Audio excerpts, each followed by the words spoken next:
అందరికీ నమస్కారం. Welcome to Andhra Chronicles.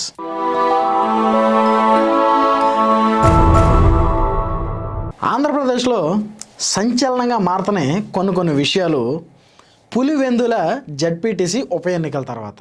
ఇవి సంచలనంగా మారుతున్నాయా, మారేలా చేస్తున్నారా అంటే ఓ రకంగా పులివెందుల ఉప ఎన్నికల్లో ఘోరాతి ఘోరంగా ఓడిపోయినటువంటి వైసీపీ ఇప్పుడు దానిని జనాల దృష్టి నుంచి మళ్లించడానికి ఏవేవో ప్రయత్నాలు చేస్తున్నారు. దానిలో భాగమే ఒకటి కోన రవికుమార్ గారి ఇష్యూ, ఇంకోటి శ్రీశైలం ఎమ్మెల్యే బుడ్డ రాజశేఖర్ రెడ్డి గారు, అలాగే మరికొన్ని ఇష్యూస్ ఉన్నాయి. ఏది లేడీ డాన్ అరుణ గారు కానీ ఇంకా ఏవేవో ఉన్నాయి.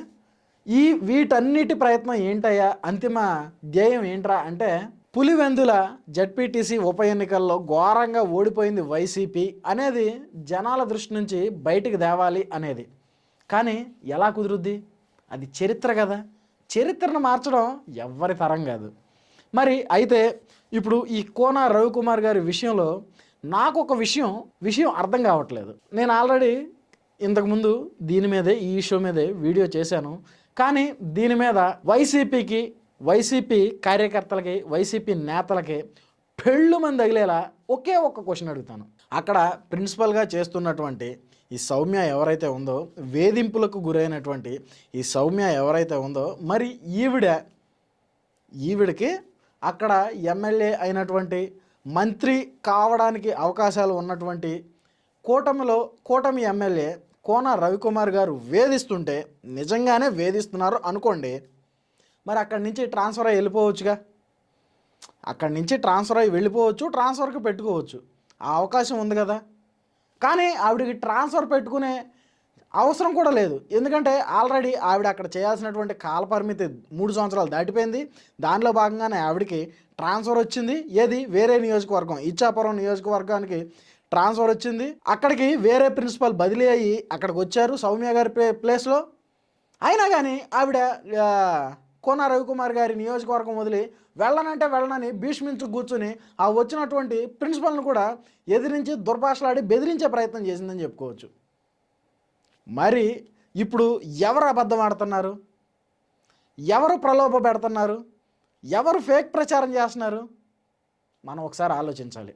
మరి అలాగే మనం చూసుకున్నట్లయితే ఈ సాక్షి మీడియా కానీ, తోక ఛానల్స్ కానీ, కొంతమంది వ్యక్తులు, ఈ వైసీపీకి చెందినటువంటి రాజకీయ నేతలు కానీ, వీళ్ళు ఎవరైతే ఉన్నారో, ఈవిడ బలాన్మరణానికి పాల్పడింది, ఆత్మహత్యకు పాల్పడింది, నిద్రమాత్రలు మింగేసి అపాయ స్థితిలో ఉంది.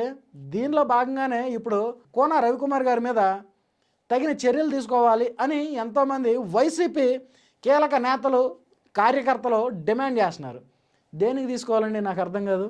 ఒక మహిళని ఎవరైనా వేధిస్తున్నారు అంటే ఆవిడ అక్కడి నుంచి వెళ్ళిపోయే ప్రయత్నమే చేస్తుంది. సపోజ్ అనుకుందాం, ఒక ఆడమనిషి రోడ్లో రాత్రి 9-10 టైంలో నడుచుకుంటూ ఒక్కతే వస్తుంటే ఒక నలుగురు ఆకతాయిగాళ్ళు అక్కడ ఆ అమ్మాయిని ఏడిపించడానికి ప్రయత్నిస్తే ఆ అమ్మాయి ఏం చేస్తుంది?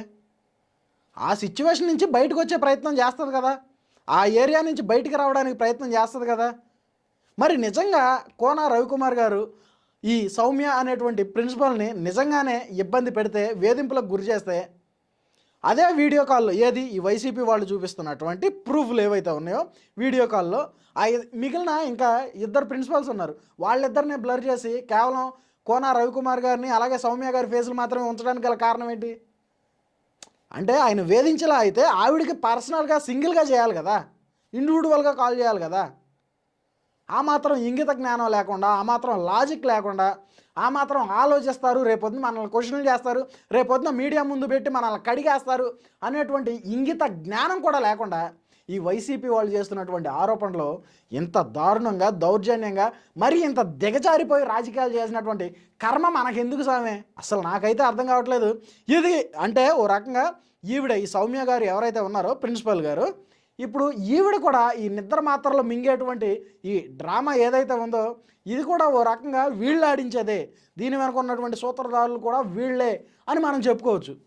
అంత బల్లగుద్ది నువ్వు చెప్పేది ఏంట్రా అంటే, మనం గతంలో చూసుకుంటే దివ్యల మాధురి గారు, ఏది దువ్వాడ శ్రీనివాసరావు గారి తెలిసిందే కదా, ఆవిడ కూడా గతంలో ఈ ఇష్యూని డైవర్ట్ చేసే ప్రయత్నంగా ఇలాంటి నిద్ర మాత్రలే మింగేసి, లేదు నేను సూసైడ్ చేసుకుంటున్నాకి వెళ్తున్నాను, డ్రైవర్ని తీసుకెళ్ళలేదని అప్పట్లో మీమ్స్లో నుంచున్నారు కదా.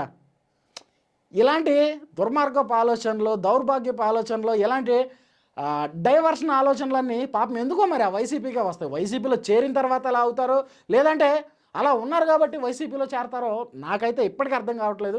మరి ఇలాంటి వ్యక్తుల మీద, ఇలాంటి ఆలోచనలు ఉన్నటువంటి ముష్కరుల మీద మీ అభిప్రాయం ఏంటో కామెంట్ రూపంలో తెలియజేసే ప్రయత్నం అయితే చేయండి. Thanks for watching. This is Rajesh signing off Andhra Chronicles. Thank you.